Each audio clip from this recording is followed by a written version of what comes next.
Encouragement motivates. நீங்கள் உங்களுடைய குழந்தைகளோடு சேர்ந்து ஒரு விஷயத்தை செஞ்சா வச்சுக்கோங்களேன், அது குழந்தைகள் ஊக்கப்படுத்தும். ஒரு எக்ஸாம்பிள் நான் சொல்றேன். நீங்க உங்களுடைய குழந்தைகிட்ட சொல்றீங்க வீட்டு கிளீன் பண்ணு, இது பண்ணு, அதை பண்ணு, நீங்க சொல்றீங்க. நீங்க இப்படி சொல்லி பாருங்களேன், வா நம்ம வீட்டு கிளீன் பண்ணுவோம், இப்படி சொல்லி பாருங்க.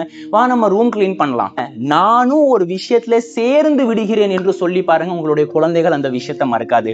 குழந்தைங்க ஹோம்ஒர்க் பண்ண மாட்டேங்காங்கன்னா நீங்க இப்படி சொல்லாதீங்க, ஹோம்ஒர்க் பண்ணு, இந்த குறிப்பிட்ட ஹோம்ஒர்க்கை நீ முடிக்கணும், இப்படி சொல்லாம வா நம்ம ஹோம்ஒர்க்கை முடிக்கலாம், இப்படி நீங்க சொல்லி பாருங்க.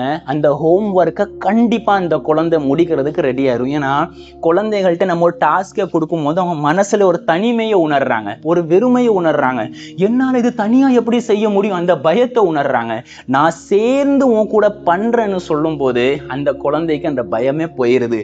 நான் சொல்ல வர்றது இந்த எல்லா விஷயங்கள், முதலாவது குழந்தைகளால் ப்ராப்ளம் சால்வ் பண்ண முடியும், இந்த நம்பிக்கை நீங்க வளர்த்து கொள்ளுங்கள். ரெண்டாவது அவங்களுக்கு சாய்ஸஸ் கொடுங்க, கட்டளை இடாதீர்கள்.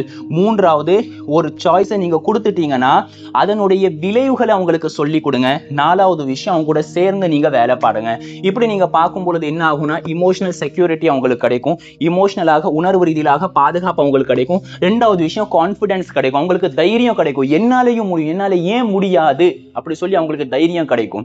மூணாவது விஷயம் செல்ஃப் கண்ட்ரோல், அவங்களுக்குன்னு ஒரு ஒழுக்கம் ஏற்படும். அதாவது அவங்க விளைவுகளை பார்த்துட்டாங்க, எந்த விஷயத்தை நம்ம எப்படி தேர்வு செஞ்சு அதனுடைய விளைவு என்னவாக இருக்குன்னு அவங்களுக்கு கணிக்க தெரிஞ்சா அவங்க செல்ஃப் கண்ட்ரோலா இருப்பாங்க. காலையில லேட்டா முடிச்சா நாள் ஃபுல்லா பாதிக்கப்படும் தெரியும்.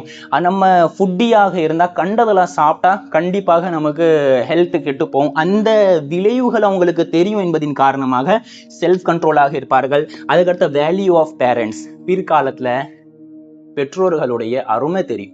இப்போ உள்ள பிள்ளைகளுக்கு இருக்கக்கூடிய பிரச்சனை தெரியுமா, தன்னுடைய பேரண்ட்ஸோடைய அருமையே தெரியாது.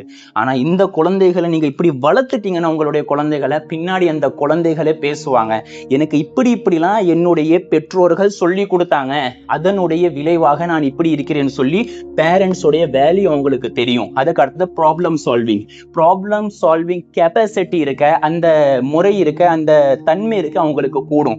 நாளைக்கு நீங்க பலவீனம் ஆயிரலாம், ஆனா உங்களுடைய குழந்தை இந்த மாதிரி சின்ன ப்ராப்ளமை சால்வ் பண்ணி உங்களுடைய குடும்பத்துல பெரிய பிரச்சனை ஏற்பட்டாலும் அது உங்களுடைய குழந்தை தீர்க்கும். இந்த 5 விஷயங்கள், இந்த 5 பெனிஃபிட்ஸ் இந்த பேரண்டிங் மூலமாக உங்களுக்கு ஏற்படும்.